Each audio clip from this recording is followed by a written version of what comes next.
Hey guys, what's up? This is Bharat. You're watching iGyan. And now Motorola launched the Moto One Fusion Plus a couple of days back, and we've been testing this phone for almost 10 days now.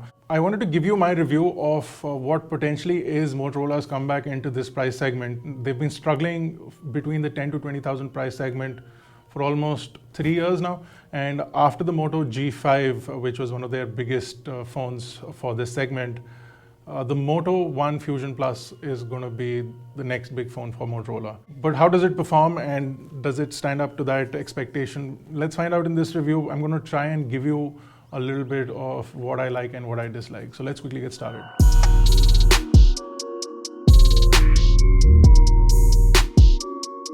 So what I do like is the price. It's a rupees 16,999 phone. It's very well priced for the specifications that it offers, and it's placed just right under the 20,000 price bracket. It's not too low, it's not too high, and a lot of people are looking for a phone in this price bracket, and they've placed it just right. Also, what I like is there's just one variant, so there's not a lot of confusion. You have one with 6 GB of RAM and 128 GB of storage, and that's it. No more options, no more variations to confuse the buyer, and I think that's a simple thing. You do have two colors, however. I really like the white that they have, but they also have this blue that we are testing out in our review. Here's something that I don't like. It's the overall design and the choice of materials. Even though the build quality is really good on this phone, what I don't like is the fact that the back is completely made out of plastic, and that too a glossy plastic. So it not only feels cheap, it attracts a lot of fingerprints. It's also very basic when you touch and feel the phone. There's also parts of the phone that do squeal a little bit. In fact, if you hold the phone and sort of squeeze it in certain areas around the fingerprint sensor, it makes this sound, which is not the most satisfying feeling to get from a smartphone in 2020.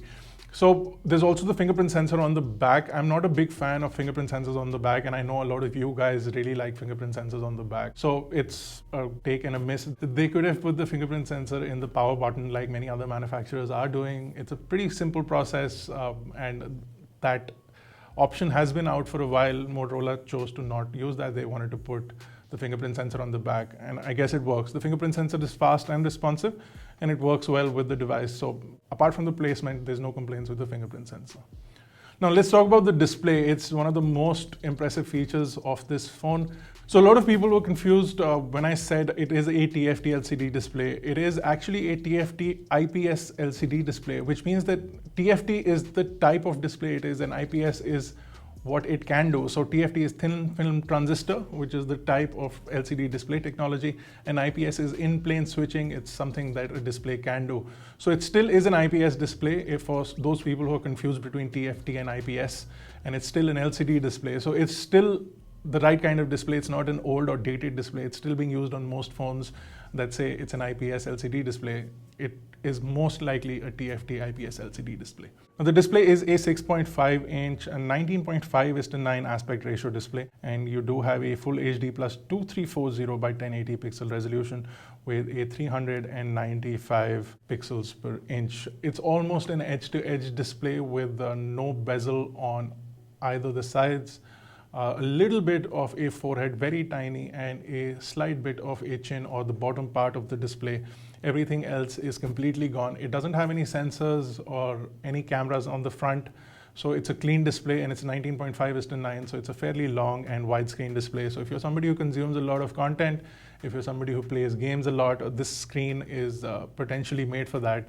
And it works well. It's got great viewing angles as well, and a good amount of brightness on this display. So whether you're using it indoors or outdoors, you'll enjoy the display. The good thing about this is that it also produces colors accurately. So a good amount of colors on the screen, as well as good levels of black. So if you're consuming content, this will definitely be a good display for that. Now for performance, you do have the Qualcomm Snapdragon 730G CPU, and you also get the Adreno 618 GPU. You do get, like I mentioned, 6 GB of RAM and 128 GB of storage. However, when playing games like PUBG, we found that the performance was not quite there with respect to some of the other phones that are available in the market. Geekbench scores and other benchmarks turn out results that you would expect from A730G. However, it seems that either the chip is not optimized for some of the games that we tested, or in general the performance is not optimized from the device to support these games. Either way, games like PUBG are jittery and don't work really well on this device, and that is something that Motorola could possibly fix with a software update, or PUBG could fix with a software update. However, on the device right now, the gaming experience is not the best, especially for games like PUBG. Now, the user interface is very typical Motorola, so you get a stock Android UI with just a few customizations from Motorola using the Moto app. You get gestures, but one thing that I really like is the custom icon control and the customization of the entire UI, so you can change colors. You can also switch between different backgrounds and light options and highlight colors options, and also swap the icon packs completely and have your own custom user experience without skinning the phone too much, without installing too many applications. It's inbuilt into the Moto app. It's fairly easy to do, and it allows you to customize the phone, make it a little more personal to your own usage, and it works well on the device.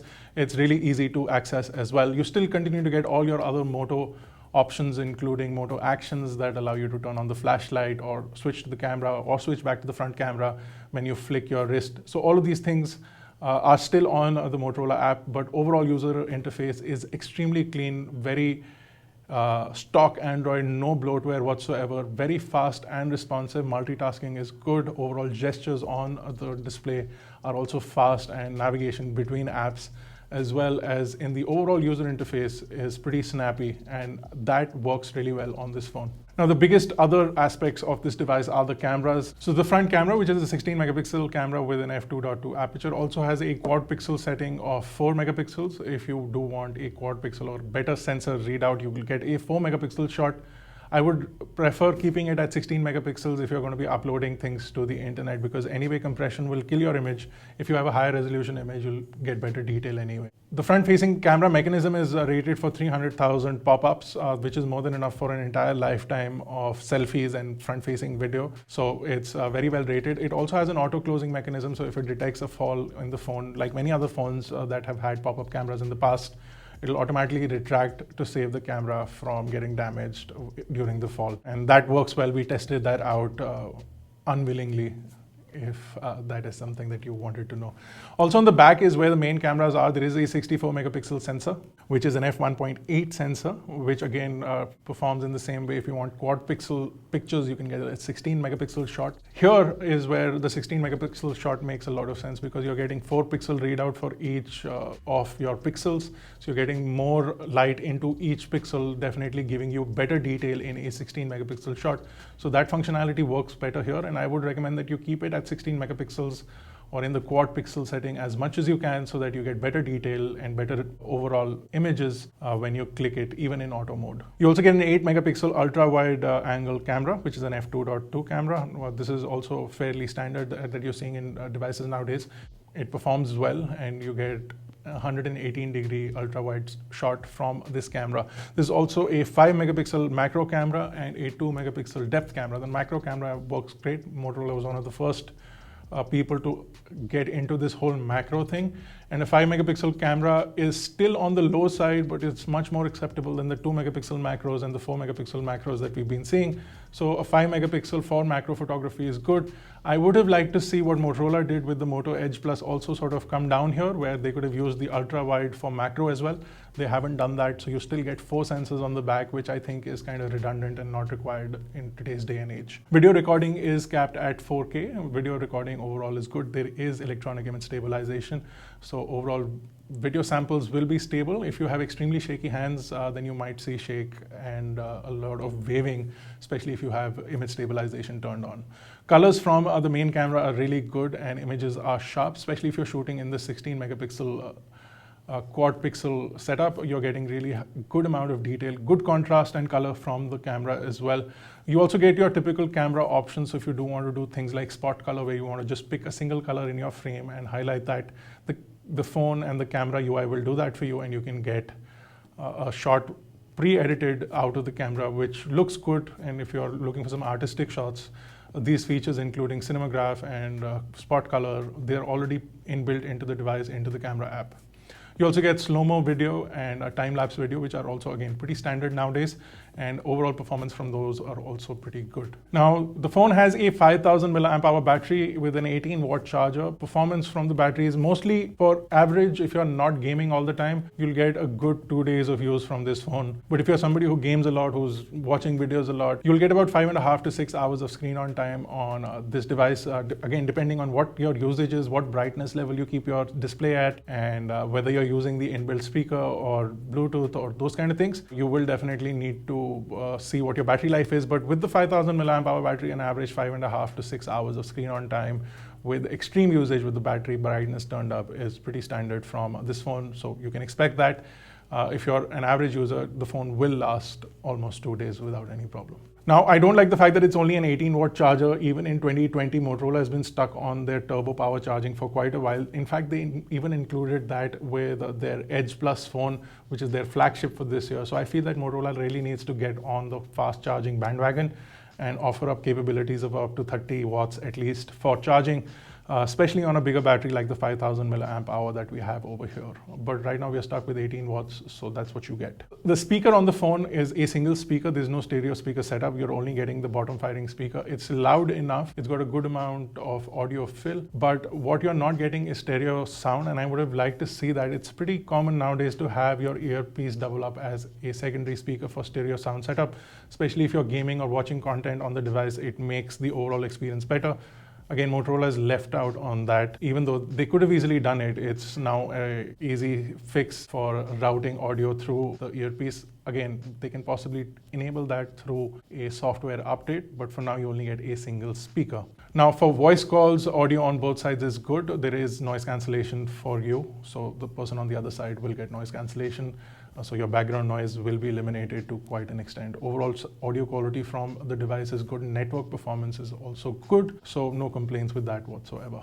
Now, for Motorola, this is a big departure from what they've been doing for the past couple of years, where their prices were going up and the specs were going down. In this scenario, they've come out with the 730G chipset with 6GB and 128GB for 16999, which is a departure from what they were doing in the past. You also get a pop-up camera, which is also a departure from what Motorola was doing in the past. So Motorola is headed in the right direction, a great overall package. There are some downsides to the overall device, including the plastic construction, something that I don't like on the phone. There is expandable storage, so you can pop in a micro SD card up to 1 terabyte, but it uses a hybrid tray, so you'll have to sacrifice one of the SIM card slots if you decide to do that. Overall, a pretty good option in the price bracket, and Motorola's service and overall support has been good. They're offering updates for up to 2 years on this device, guaranteed, and then possibly more if they can push out updates, but for 2 years is a minimum guarantee from Motorola. So if you do get this, you can get 2 years worth of update.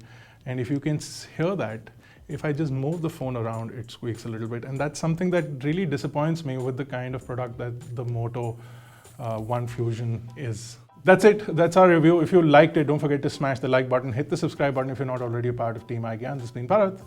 Thank you guys for watching. I'll see you in the next one.